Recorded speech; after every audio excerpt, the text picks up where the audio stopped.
आज हम सोल्व करेंगे क्लास 10th समांतर श्रेणी 5.2 का 9वां क्वेश्चन। एक समांतर श्रेणी में 60 पद है। यदि उसका प्रथम पद तथा अंतिम पद क्रमशः 7 तथा 125 है तो उसका 32वां पद ज्ञात कीजिए। समांतर श्रेणी में 60 पद है तो n बराबर दे रखे हैं हमारे पास में 60। यदि उसका प्रथम पद a बराबर दे रखा a तथा अंतिम पद 7 है तो a तो बराबर हो गया अपना हो गया 7 और अंतिम पद का मतलब an अंतिम पद है 125 तो उसका 32वां पद ज्ञात कीजिए। अब देखो हमारे पास में a है n है और an है लेकिन हमारे पास में d नहीं है सर्वप्रथम, तो सर्वप्रथम हम d ज्ञात करेंगे। d का मतलब सार्वंतर। तो पहले सूत्र लिख लेते हैं an बराबर a plus n minus 1 d। अब an है अपने पास में 125 बराबर a का मान है 7 प्लस n है 60 माइनस 1 और d का मान हमें ज्ञात करना है। अब 7 को इधर पक्षांतरण कर देंगे तो 125 माइनस 7 इक्वल टू इधर बचे 59 और d 7 घटाए इसमें से तो ये बचे हमारे पास में 118 बराबर 59 d। ये इनटू में संख्या तो इसके बटे में जाएगी तो 118 बटा 59 बराबर d। तो ये कटे हमारे पास में दो बार तो d का मान आया हमारे पास में 2। अब d के मान को d बराबर 2 है, a बराबर है हमारे पास में 7 और हमें n 32वां पद ज्ञात करना तो n की जगह 32 लिखेंगे और a का मान है हमारे पास में 7 और d का मान है 2 जो हमने ज्ञात किया। अब nवां पद ज्ञात करने के लिए सूत्र है इसका an बराबर a plus n minus 1 d। a का मान है 7 प्लस n की जगह 32 माइनस 1 और d हमने ज्ञात किया था 2 बराबर 7 प्लस इधर बचे 31 इंटू 2 बराबर 7 प्लस ये हो गया 62 और इसको जोड़ेंगे तो 69। ये कौन सा पद आया हमारे पास में 32वां पद। तो a 32वां अर्थात 32वां पद 69 होगा। क्लास 10th का समांतर श्रेणी का 10वां क्वेश्चन। 4 संख्याएं समांतर श्रेणी में है। यदि संख्याओं का योग 50 तथा सबसे बड़ी संख्या सबसे छोटी संख्या की 4 गुनी है तो संख्याएं ज्ञात कीजिए। तो सर्वप्रथम तो हमें इसमें 4 संख्याएं समांतर श्रेणी में चाहिए। तो जैसे पहली संख्या लिखते हैं तो पहली संख्या तो होती है a1, दूसरी संख्या होती है a2, तीसरी संख्या होती है a3 और चौथी संख्या होती है a4। ये एक समांतर श्रेणी में। लेकिन अब a1 तो a1 ही होगा, a1 बराबर a1। अब हमें निकालना है a2 तो a2 ज्ञात करने का जो दूसरा पद ज्ञात करने का सूत्र होता है a प्लस d। ये दूसरा पद हो गया। अब तीसरा पद ज्ञात करते हैं तो a प्लस 2d।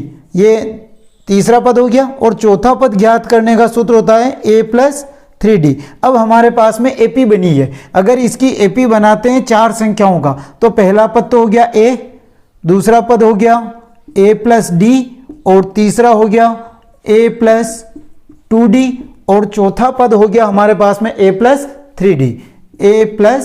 3d। ये एक समांतर श्रेणी में 4 पद हो गए। ये पहला पद है a, दूसरा पद है a प्लस d, तीसरा पद है a प्लस 2d और चौथा पद है a प्लस 3d। अब ये कह रहा है कि 4 संख्याएं समांतर श्रेणी में और यदि इन संख्याओं का योग 50 है। किसका? 4 ही पद है, 1 2 3 4, इनका योग कितना बता रखा 50। तो प्रश्नानुसार कि a प्लस इनका योग किनका, जो a1 a2 a3 और a4 का योग। a1 का है 1 a plus d plus a plus 2d plus a plus 3d और इनका योग दे रखा है 50। अब a को जोड़ लें, 1 2 3 4 बार a हैं तो 4a प्लस अब 1D और 2D 3 और 3 6, तो ये हो गया 6D बराबर 50। अब 2 कॉमन ले लो इधर, तो 2 बाहर आ गया, तो इधर बचा अपने पास में, इसमें भाग लगाया 2A और प्लस 3D बराबर 50। अब ये 2 इंटू में, तो इसके बटे में चले जाएंगे, तो 2A प्लस 3D बराबर 50 बटा 2, 2 दूनी 4, 2 पंजे 10, तो 2A प्लस 3D बराबर 25, समीकरण नंबर फर्स्ट। अब ये हो गई हमारे पास में समीकरण number first, 2A plus 3D बराबर 25। ये यहां तक की समीकरण बनी। अब इसके बाद में देखते हैं, सबसे बड़ी संख्या सबसे छोटी संख्या की 4 गुनी है। सबसे बड़ी और सबसे छोटी संख्या आपको इस एपी में देखना है। अब इसमें देखो, सबसे छोटी संख्या, सबसे छोटी संख्या तो हो गई हमारे पास में इसमें A, और सबसे बड़ी संख्या हो गई A प्लस 3D। तो सबसे बड़ी संख्या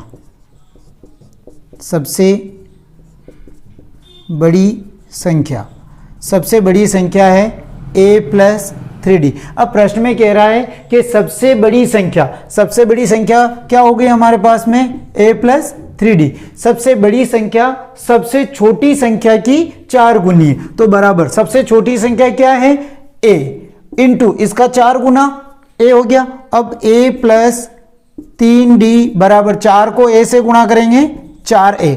अब इस A को उधर पक्षांतरण करेंगे, इधर बचे अपने 3D बराबर 4A माइनस A, प्लस का है तो उधर गया तो माइनस का, 3D बराबर 3A, A से 3 से 3 कटिए, बचा हमारे पास में D बराबर A, अर्थात जो D का मतलब सार्वंतर भी एक है और A यानी प्रथम पद भी एक है। D और A दोनों क्या है, संख्यात्मक रूप से बराबर है।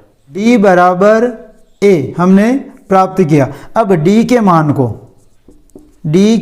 मान को समीकरण 1 में रखने पर, समीकरण नंबर 1 है ये है, और या तो D की जगह A रखो या A की जगह D रखो, दोनों एक ही बात ही है। तो हम D की जगह A रखेंगे। D बराबर क्या है हमारे पास में A, तो इस D की जगह A रख देंगे। तो समीकरण है 2A प्लस 3 इंटू D की जगह आ जाएगा A बराबर 25, 2A प्लस 3A बराबर 25, और ये हो गए अपने हमारे पास में 5A बराबर 25, ये इसके बटे में चला जाएगा, तो 25 बटा 5, 5 पंजे 25, तो A बराबर हमारे पास में आया 5। तो D बराबर भी हमारे पास में 5 ही होगा। क्यों? क्योंकि D जितना D होगा उतना ही A है।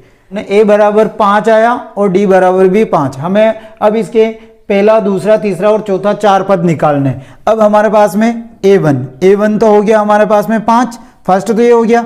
अब दूसरा निकालना है, दूसरा पद A2 बराबर A प्लस D, तो A का मान है हमारे पास में 5 और D का मान भी हमारे पास में है 5, तो दूसरा पद हो गया हमारे पास में 10। तीसरा पद निकालते हैं A3 ज्ञात करने का A प्लस 2D, और A का मान है 5 प्लस 2 इंटू D का मान भी 5 है, तो 5 प्लस 2 पंजे 10, और ये हो गए हमारे पास में 15, तो A3 15 हो गया।